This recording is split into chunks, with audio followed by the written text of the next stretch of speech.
Ladies होके और इतना अश्लील अश्लील गाना में वीडियो करतनी मार के मुंह चढ़ा कर एकरा विषय में कुछ बोलल त बुझला न। बबुआ बिहारी न्यूज में रोलो का फिर से स्वागत बा और वो सबके बीच में लेके हम आइल बनी फिर से प्रीति राज जी के जहाँ के गाना बाजल बा बैगन स्टार बनी यहाँ के। तो एक बार फिर से हम यहाँ के घर आइल बनी यहाँ के लाइव न्यूज लेवे तो वो सब आई। और सबसे पहले प्रीति जी के बबुआ बिहारी न्यूज में स्वागत बा।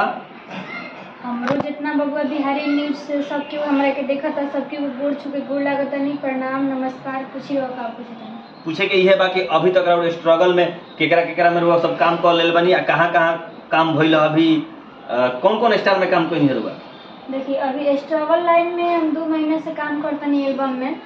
फर्स्ट गाना हमारे खेसारी जी के साथ भइल जौन बैगन लेला आवाज जौन बैगन लेला।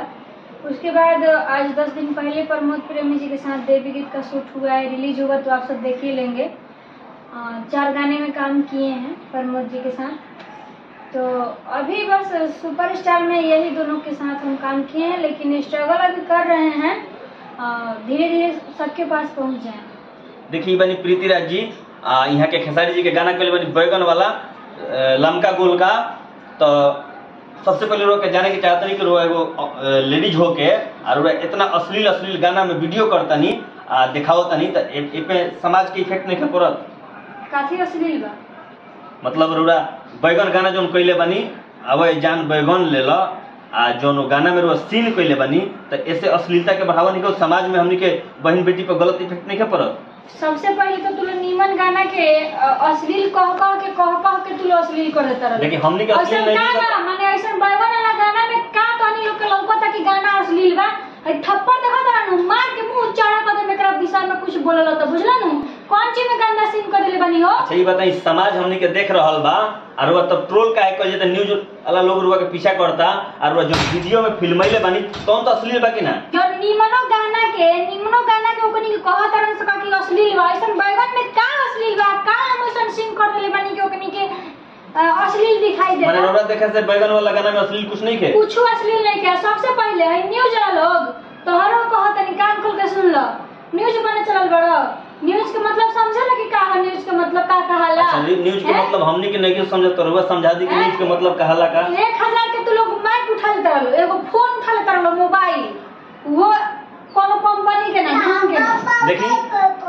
कैमरामैन डायरेक्टर का फोकस करी प्रीति राज जी बहुत गुस्साइल बनी आई सारा भरास यहाँ के अश्लील गाना जो बनैले बनी अश्लील नहीं लगत। सब न्यूज के बारे में हम नहीं कहत सब न्यूज वाला लोग के बारे में हम नहीं कहत कुछ ऐसा न्यूज वाला लोग बा आ कुछ ऐसा माने हजन रोस्ट वीडियो बनावे वाला लोग उ आदमी बा जे हती बात के हती चुके बात के कमरी खनी लमड़ा के कर देता लोग ठीक नु ना सही के ढंग के कपड़ा ना सही के ढंग के माइक ना ढंग के मोबाइल आ चलने वाला अपने आपके न्यूज वाला बने आ न्यूज वाला हम आइल बनी इंटरव्यू के बारे में कुछ पता बा आ छोट कलाकार से लोग इंटरव्यू कहां नहीं खेले हैं हम बिहान भोजन में रिलीज होई आ हमर भोजन हिट हो जाई तो लोग भोजन खातिर इंटरव्यू ले आई तो भोजन खातिर वो भी कोई नहीं के होत ना भोजन वाला गाना में भक्ति वाला गाना में तो इंटरव्यू ना लेवेला आ उहे है शॉर्ट सॉन्ग आदि शॉर्ट सॉन्ग आवता शॉर्ट सॉन्ग अगर हिट हो जाता तो ओकरा बारे में क्यों नहीं के हो। अच्छा ये बताई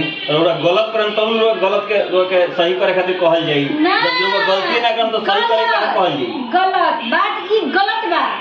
आई न्यूज वाला से प्रीति राज जी जुड़ाइल बनी तो जंग मगहिया जवन का रिलाई के लेला कि यहाँ के हमनी के अब न्यूज के जरिए यहाँ के रिलाई करते हैं सॉरी रिलाई के मतलब का रिलाई के मतलब माने तू है आके अब लड़की से रिलाई के बारे में कहत रह रिलाई के बारे में तू अश्लीलता नहीं का फले हो तू नहीं काम करता रह तू नहीं काम करता रह है न्यूज वाला के लड़की से वो लड़की से हमरा कहे के सवाल पूछ सकता ना देखिए हमरा काट दियो हमरा कहे के मतलब उ ना क्षमा चाहता नहीं हम कुछ दूसरा कहे के चाहता नहीं लेकिन मुंह से सब निकल गेले खातिर माफी चाहता नहीं मुंह से अब शब्द ना जी मुंह से अब सब ना कुछ न्यूज लोग ऐसन बावे कि देखता लोग की लड़की के माने कौन निम्नो गाना बताओ खराब गाना बताओ बहुत लोग ट्रोल कर लगता कुछ न्यूज वाला लोग सब न्यूज वाला लोग ऐसा नहीं के ठीक नु आ रउआ एगो लड़की से ऐसा अशुद्ध ना देखिए हमरा कहे के मतलब उ नारलर गलत समझ गई है। खैर चलिए खातिर हमने मतलब पूरा भोजपुरिया समाज घर से निकाली निशु जी इनका घर से बाहर निकाली बात सुन शूटिंग के भैया गलती से खा गई हां सुनी ना। बाप रे बाप, सुबेरे सुबेरे तो एगो शूटिंग के टेंशन, एगो काम के टेंशन, ऊपर से तो एगो न्यूज वाला हमरा के हैरान क के परेशान क के रख देले वाला से ट्रोल पेट्रोल। अब हमरा से अब बाप रे मन करता कि अपन माथा फोड़ ली। माथा फोड़े के काम नहीं खे, रोग के वो ट्रोल करता तो वो हिम्मत से काम ली। हमरो के बहुत न्यूज वाला लोग ही ट्रोल कैलक, बैगन वाला गाना के लेके हमरा के बहुत अश्लील लोग साबित कर देलक, लेकिन हम हिम्मत ना हारनी, हम अभी भी काम करतनी। आई हमनी के कोनो न्यूज वाला वीडियो ना है, हमनी के कॉमेडी वीडियो है। ई हमनी के कॉमेडी वीडियो के थ्रू एगो स्टोरी बना के न्यूज वाला लोग के पास संदेश भेजनी है सन कि कोनो लड़की के बारे में केहू ऐसे कैसे बोल सकता। जैसे हमरे इंटरव्यू ले लेनी, हमरे के कहतनी कि रिलाई करतनी। बताई पहले न्यूज का कहला ओकरा बारे में तो समझी। न्यूज रुआ लेवे आवतनी, इंटरव्यू रुआ लेवे आवतनी तो पहले अपना बारे में सोची। एगो लड़की के रुआ गलत कैसे ठहरा सकतनी? बैगन वाला गाना में ऐसा का बा कि रुआ लोग अश्लील दिखता? हमें ऐसा अश्लील सीन का बा कि हम रुआ लोग अश्लील दिखता? रुआ लोग से हाथ जोड़ के विनती बा, ये भी रुआ लोग न्यूज वाला बारे में प्लीज कोनो लड़की के ट्रोल मत करी लो। वीडियो वाला अपना दिल पर मत ले लो, कि हमनी के खराब नजरिया से खराब तरीका से नहीं तो बतैले नहीं तो बनैले। बस खाली रहो के ये हमरा समझाए के रहो कि बस कोनो लड़की के साथ ऐसा मत करियो प्लीज। और सब न्यूज वाला नहीं के लोग, बस केहू न्यूज वाला बारे। हमरो पास बहुत इंटरव्यू वाला लोग आई लो, न्यूज वाला आई लो, जेमे सब केहू ना एगो दूगो न्यूज वाला ऐसे हमरा साथ ट्रोल कर लो, जो हमरा बहुत खराब लगा। नमस्ते।